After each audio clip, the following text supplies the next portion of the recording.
Good वाला morning हैगा जी and Ram Ram सभी को। कैसे हो सब लोग भाई? यही उम्मीद करती हूँ कि सारे के सारे बहुत अच्छे होंगे, एकदम हष्ट पुष्ट अपने अपने घरों में। और आज के इस वीडियो में हम बात करेंगे भाई, काफ़ी सारी नेगेटिव पीआरस हो रही हैं।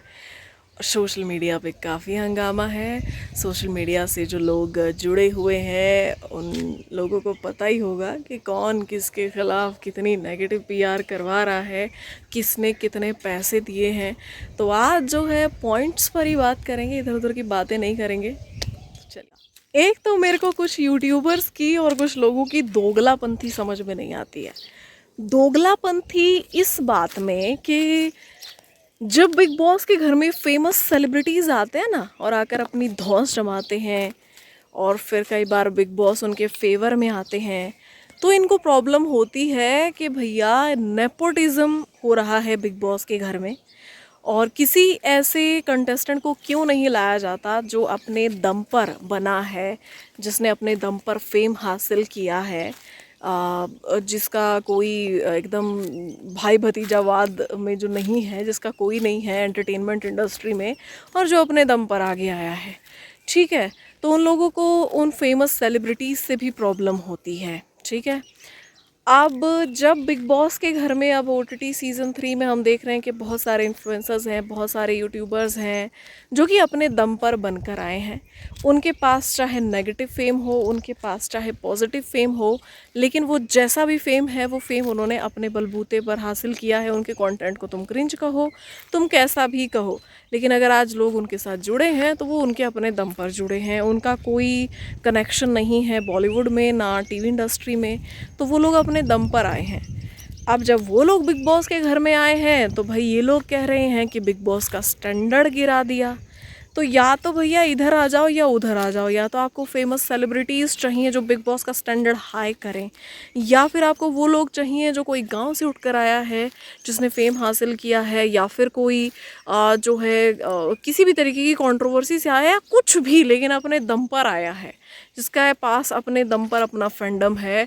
उसने जो है किसी से कोई अप्रोच नहीं लड़वाई है, और वो बिग बॉस जैसे एक बड़े प्लेटफॉर्म तक पहुँचे हैं अपने फेम के दम पर। तो यहाँ पे आपको उससे भी प्रॉब्लम है, आपको दूसरे से भी प्रॉब्लम है, तो किसी एक के तो हो जाओ, किसी एक तरफ तो आओ। मैं देख रही हूँ बहुत सारे रोस्ट वीडियोस बन रहे हैं, बहुत यहाँ कहा जा रहा है बिग बॉस ने अपना स्टैंडर्ड गिरा दिया, स्टैंडर्ड गिरा दिया।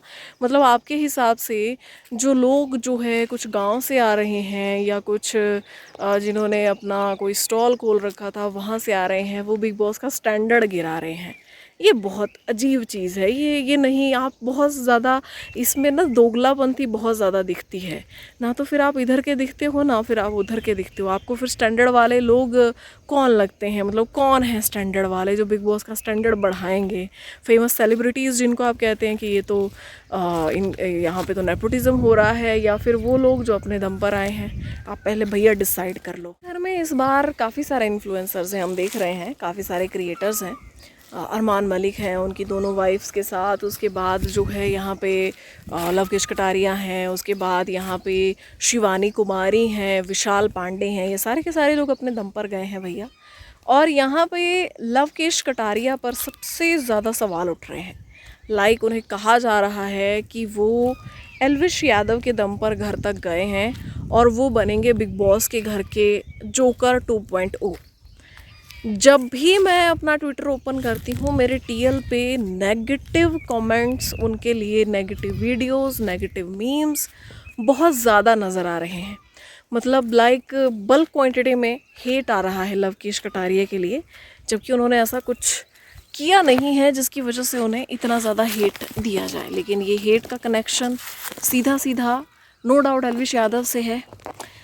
इस वक्त एल्विश यादव का जो फैंडम है दोस्तों, वो सबसे ज़्यादा स्ट्रगल कर रहा है। कैसे, वो भी मैं आपको बताती हूँ।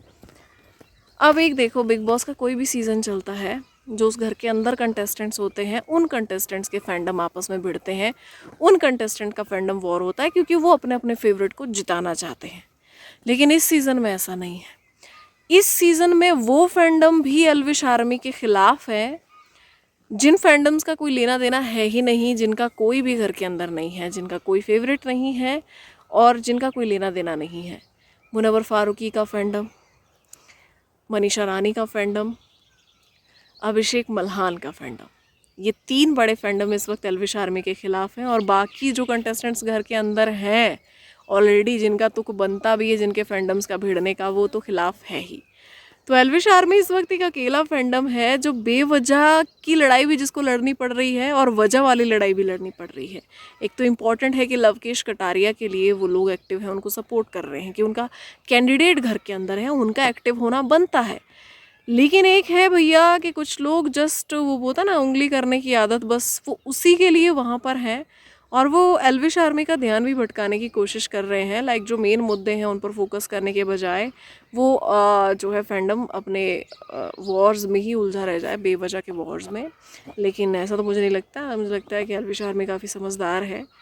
बाकी अब बात करते हैं नेगेटिविटी की, नेगेटिव पीआर की। तो आज ही मैंने एक ट्वीट पढ़ा कि मल्हान ब्रदर्स के एक बहुत ही अजीज़ दोस्त हैं, उन्होंने एक ट्वीट किया कि नेगेटिव पीआर हो रही है मल्हान फैमिली के ख़िलाफ़ और कौन पैसे दे रहा है।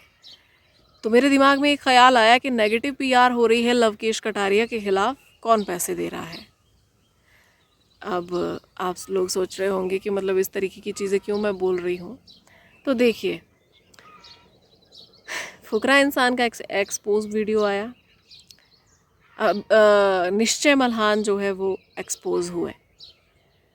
अब जनता को बेवकूफ़ समझना तो आप बंद कर दीजिए कि ऑडियंस जो है इतनी बेवकूफ़ है कि अगर आप उनको कुछ बता रहे हो तो वो जाकर उसकी खोजबीन नहीं करेगी। उसकी बाकायदा खोजबीन हुई है, निश्चय ने कुछ चीज़ें कही जिसकी खोजबीन हुई और वो चीज़ें गलत निकली। फुकरा इंसान के गाने को लेकर एक खोजबीन हुई और उनका एक एक्सपोज वीडियो आया, उसके बाद वो भी एक्सपोज हुए। चलो वो चीज़ें मैटर नहीं करती। अब यहाँ पर जो है ये दोनों भाई ट्रोल होना शुरू हो गए। नो डाउट ये ट्रोल हो रहे हैं, मैं ये नहीं कह रही हूँ कि अरे इनकी ट्रोलिंग नहीं हो रही है ट्रोलिंग, लोग बातें कर रहे हैं। लेकिन उस बात होने के पीछे एक वजह है ना। अब आप किसी को ये नहीं कह सकते कि इस ट्रोलिंग के लिए किसी ने पैसे दिए हैं, ठीक है।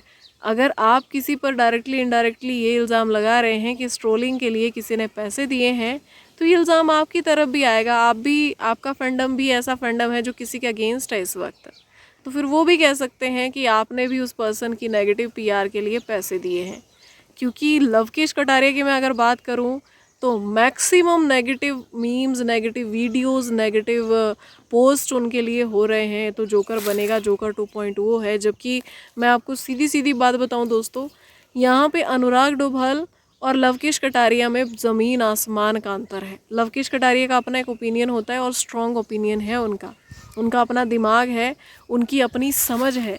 यहाँ पे अगर लवकेश कटारिया में समझ नहीं होती तो एल्विश का इतना बड़ा फैंडम, इतना बड़ा काम वो नहीं संभाल पाते। जब एल्विश यादव बिग बॉस के घर के अंदर थे, उन्होंने इतना बड़ा मीटअप भी रखा जहाँ इतने सारे लोग जुड़े, वो मीटअप संभाला। उसके अलावा एल्विश का काम संभाला, उनके सोशल मीडिया हैंडल्स उन्होंने संभाले, हर चीज़ उनकी मैनेज की। तो एल्विश यादव लवकेश कटारिया से कभी अपना काम मैनेज नहीं करवाते अगर लवकेश कटारिया में दिमाग नहीं होता तो ये तो चीज़ें जज करना बंद कर दो कि अगर आप सर्वज्ञानी हैं और सामने वाला बेवकूफ़ है। कोई बेवकूफ़ नहीं है। बिग बॉस जैसे बड़े प्लेटफॉर्म तक या कोई भी मुकाम अगर किसी जो है इंसान ने हासिल किया है तो वो बेवकूफ़ तो बिल्कुल नहीं है। उसने कुछ ना कुछ अपने ज़िंदगी में किया है। बस इतना बात है कि उसका एक्सपीरियंस जो है आपसे बहुत अलग रहा है, उसने अलग चीज़ों से डील किया है। तो उस जो है स्केल पर आप उसको माप नहीं सकते कि किसकी बुद्धि कितनी है, ठीक है, क्योंकि आपके एक्सपीरियंस लाइफ में अलग रहे हैं। तो ये चीज़ तो नहीं होनी चाहिए जो कि हो रही है। और यहाँ पे ज़्यादा हेट लवकेश कटारिया के लिए इसलिए है क्योंकि वो एल्विश यादव के भाई जैसे दोस्त हैं। अब एल्विश यादव के तो पेरेंट्स को भी नहीं बख्शा लोगों ने, तो दोस्त को कहाँ बख्शेंगे। तो ये भी एक फैक्ट है। तो ये चीज़ भी है कि उनको इतनी सारी हेटरेट का सामना करना पड़ रहा है और शायद आगे भी करना पड़ेगा। लेकिन यस, नो डाउट के एल्विश यादव का फैंडम भी सपोर्ट में खड़ा है और उनको ये चीज़ें बहुत अच्छे से समझ में आती है कि लवकेश कटारिया जो है वो कुछ बहुत अच्छा भी करेंगे, तब भी अगर 2 लोग उनकी सपोर्ट में आएंगे तो 4 लोग ऑलरेडी पहले से उनके अगेंस्ट खड़े हुए हैं बाहर। उनके पास वजह एक ही है कि ये भैया एल्विश यादव का दोस्त है। तो मुझे ये चीज़ें गलत लगती हैं और इस तरीके के एलिगेशन के कोई नेगेटिव पीआर के पैसे दे रहा है या क्या हो रहा है, तो यहाँ पे फिर वो दोनों तरफ से लग सकते हैं। भैया किसी के पास इतने ही पैसे हैं तो अपनी पॉजिटिव पीआर कराओ, फिर अपनी पॉजिटिव पीआर के पैसे दो अगर इतने ही ज़्यादा हो रहे हैं तो। बाकी कोई किसी की नेगेटिव पॉजिटिव पीआर नहीं करवा रहा है मेरे हिसाब से, किसी ने किसी को पैसे नहीं दिए हैं। ये फैंडम्स हैं जो आपस में भिड़ रहे हैं और बेवजह भिड़ रहे हैं इस टाइम पे। तुम्हारा जिनका कोई लेना देना भी नहीं है वो भी आ रहे हैं। आप अपने आइडल को प्रोटेक्ट करो, उसमें कोई प्रॉब्लम नहीं है, लेकिन दूसरे के आइडल को बार बार नीचा दिखाना अपने वाले को बेस्ट साबित करने के लिए, ये बहुत अलग है भैया। यहाँ पे जिस फैंडम से आप भिड़ रहे हो उस फैंडम का कैंडिडेट है घर के अंदर, तो उसका तुक बनता है कि वो बिग बॉस में आके बोले या वो बिग बॉस के लिए एक्टिव रहे। आपका क्या तुक बनता है, मुझे ये समझ में नहीं आता। ठीक है, और इतनी हेटरेट कहाँ से ला रहे हो, क्या मतलब समझ में नहीं आती भैया बातें। बहुत अजीब है ये, बहुत अजीब। इसका मतलब कल को अगर कोई भी एल्विश यादव से जुड़ा हुआ इंसान किसी भी प्लेटफॉर्म तक पहुंचेगा इस लाइन में, तो भैया आप तो उसका जीना हराम कर दोगे। ये बड़ा सीरियस मैटर है, ये बहुत अजीब है। वो इंसान अपनी पहचान बनाने गया है घर के अंदर, और उस इंसान की नो डाउट इंडिविजुअलिटी है। वो हर जगह हर मुद्दे में अपना पक्ष ज़रूर रखता है, अपना ओपिनियन रखता है, अपनी बात रखता है। लोगों को खटक रहा है घर के अंदर, थ्रेट है। और बिग बॉस के घर में थ्रेट होना यही सबसे बड़ी अचीवमेंट होती है कि आप किसी के लिए थ्रेट बन चुके हो घर के अंदर।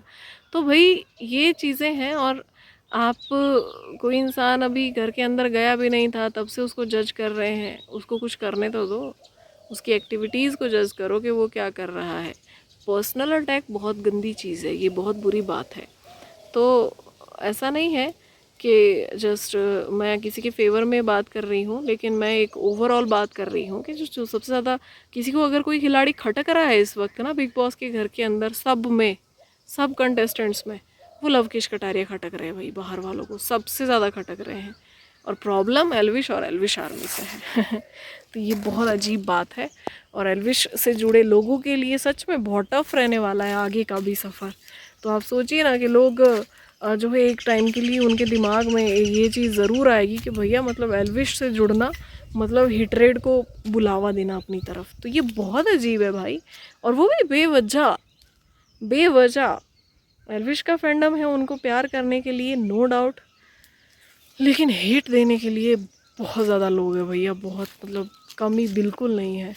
ये बहुत बुरा लगता है सब कुछ देख के, किसी के भी लिए, चाहे कोई भी हो, कोई भी किसी के साथ भी कुछ भी गलत होगा तो हम ज़रूर होंगे। और इस वक्त लवकेश के साथ ये चीज़ें गलत हो रही है, उन्हें गलत जज किया जा रहा है, बेमतलब जज किया जा रहा है, और एक ऐसे कंटेस्टेंट के साथ कंपैरिजन किया जा रहा है जिसको बहुत गुरूर था अपने फैंडम का। अनुराग डोभाल, वो बहुत ओवर कॉन्फिडेंस के साथ गए थे घर के अंदर, उनको वो ओवर कॉन्फिडेंस ले डूबा। लवकेश कटारिया में हमको वो ओवर कॉन्फिडेंस नहीं दिखता। वो हमेशा एक ही चीज़ बोलते हैं, अरे ये फैंडम मेरे भाई का है, मेरा फैंडम नहीं है, मेरे भाई का है, बस वो मुझे प्यार करते हैं। ये इतना राइट स्टेटमेंट है, उन लोगों के लिए ये जवाब है। तो भाई उनमें कोई ओवर कॉन्फिडेंस नहीं है। उनके फ़िलहाल उनकी पर्सनैलिटी देखो बिग बॉस के घर के अंदर, बाकी अपने जो आपने वो एक बायस्ड लेंस पहन रखे हैं उससे शो मत देखो, न्यूट्रल वाले लेंसेज लगाओ। बाकी मिलते हैं नेक्स्ट वीडियो में, तब तक के लिए अपना ध्यान रखिए। राधे राधे।